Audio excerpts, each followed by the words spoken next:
Olá, bem-vindo a você que está acompanhando agora este vídeo e espero que já esteja inscrito nas minhas outras redes sociais. Bom, o vídeo de hoje é para a gente conversar um pouquinho sobre o primeiro ano de vida do bebê, mais especificamente sobre as brincadeiras, né? Do que brincar com uma criança tão pequena. Será que dá para brincar? Como que funciona isso?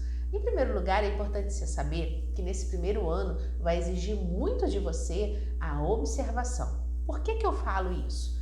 Porque toda aquela relação de choro, desconforto da criança está alinhada ao que? A uma saciedade, a um efeito. Então ele chora, ele tem uma recompensa. E é assim que de fato tem que ser, porque o primeiro padrão comunicativo da criança é através do choro. É a única forma que ela tem de expressar quais são as suas necessidades, quais são os seus desconfortos e pedir ajuda. É assim mesmo, né? Bom, em primeiro, vamos voltar lá no início dessa história. Essa criança estava guardadinha no ventre materno, onde tudo era controlado. Ruído, calor, saciedade. Então ela não tinha as necessidades ou quando elas ocorrem, são imediatamente atendidas, né? Não existe esse padrão de eu estou ficando com fome agora, eu vou me mexer assim e a comida vai chegar. Não, tudo acontece de uma forma muito harmônica, né? É o organismo implementando as necessidades da criança. Bom, a criança nasceu. Aqui do lado de fora a vida é bem diferente para ela. E aí ela vai lidar com calor, frio, fome, desconforto por uma fralda cheia, né? A rotina de sono que ainda está alterada. E isso vai requerer uma extrema energia dos pais. Vocês sabem muito bem do que eu estou falando. Essas primeiras semanas não são nada fáceis, são desafiadoras, porque é tudo novo ali. Vocês já devem ter ouvido falar aquela célebre frase, né, de que quando nasce uma criança, nasce uma mãe, nasce um pai, nasce uma família. Então tá todo mundo ali aprendendo junto.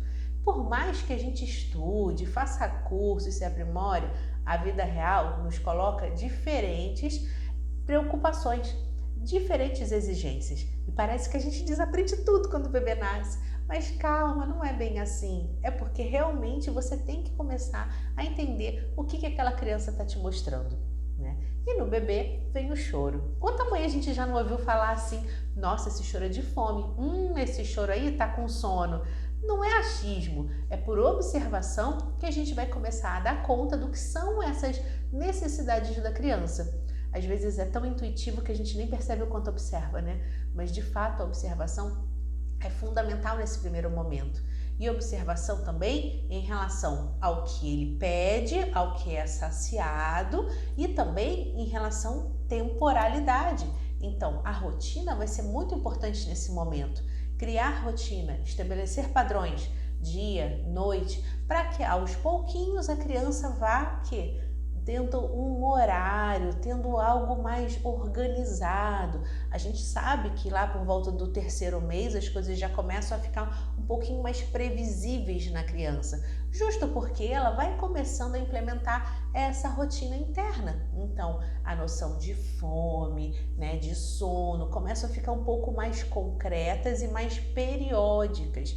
E aí é muito importante que a família acompanhe esses momentos da criança, entenda e consiga enxergar, fazer essa leitura de tempos dele, né?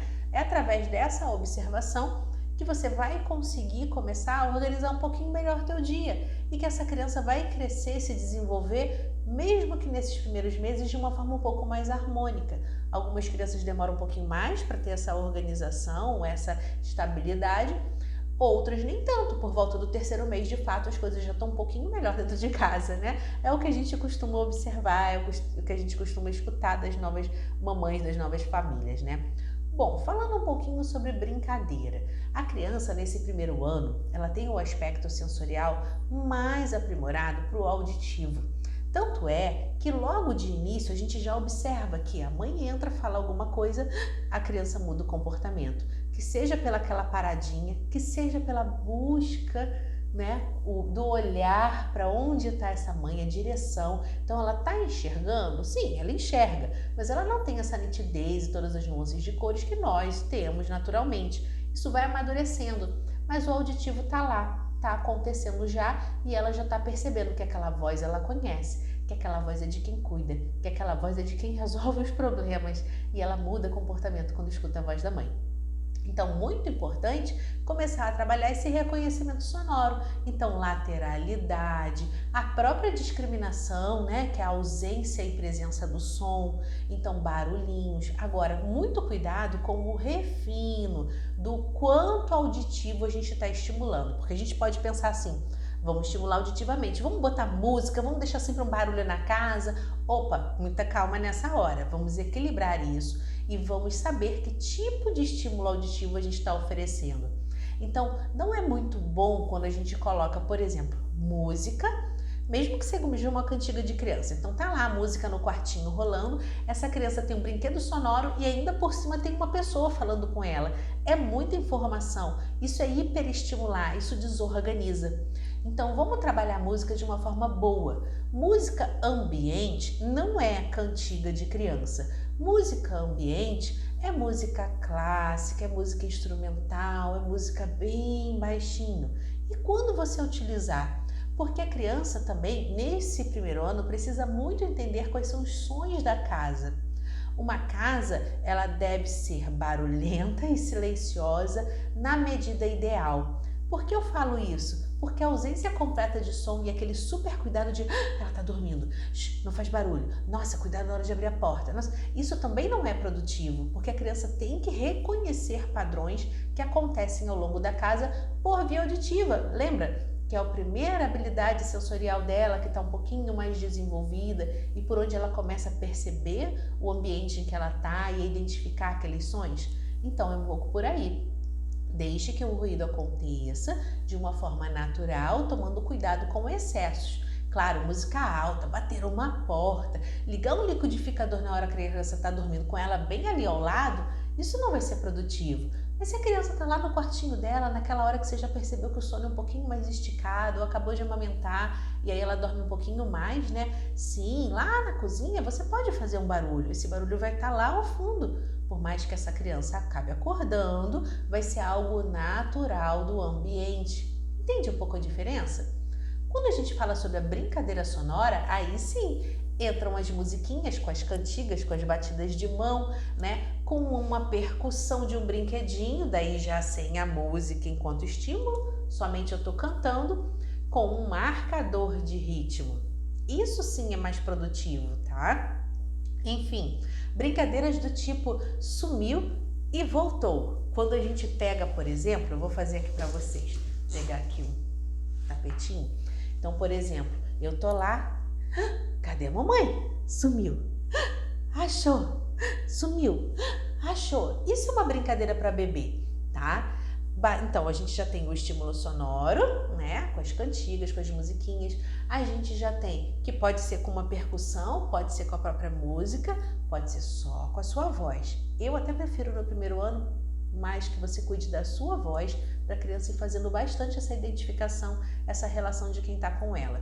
A brincadeira do esconder e voltou e aquela clássica do vou te dar o brinquedinho aqui, vem pegar, vem pegar, vem pegar, e a criança estica e vai a mãozinha, saiu, e ela acaba rindo. Vocês viram num videozinho que eu coloquei no story também, o bebezinho tá lá sentadinho, né? Então aquela bebê já tá com 6 meses, a mãe vem e faz uma brincadeira de fala, de ruído, né, sonoro através da fala, e aí ela tá lá fazendo o quê?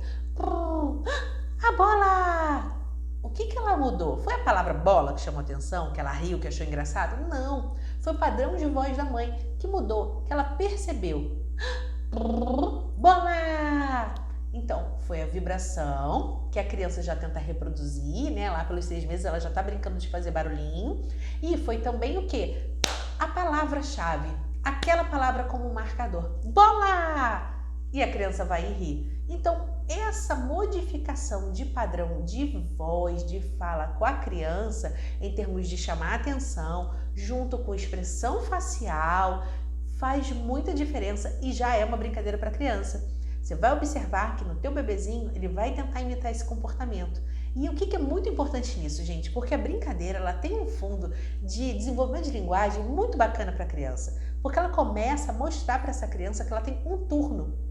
Esse turno dialógico que a gente vai falar lá na frente, quando a criança está em conversação, está estabelecendo comunicação, a gente começa a trabalhar já desde cedo nos turnos das brincadeiras. Então, eu faço, você repete.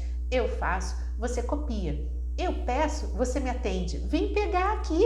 E a criança vai e tenta. Isso é linguagem que eu estou desenvolvendo e a gente nem pensa nisso, né?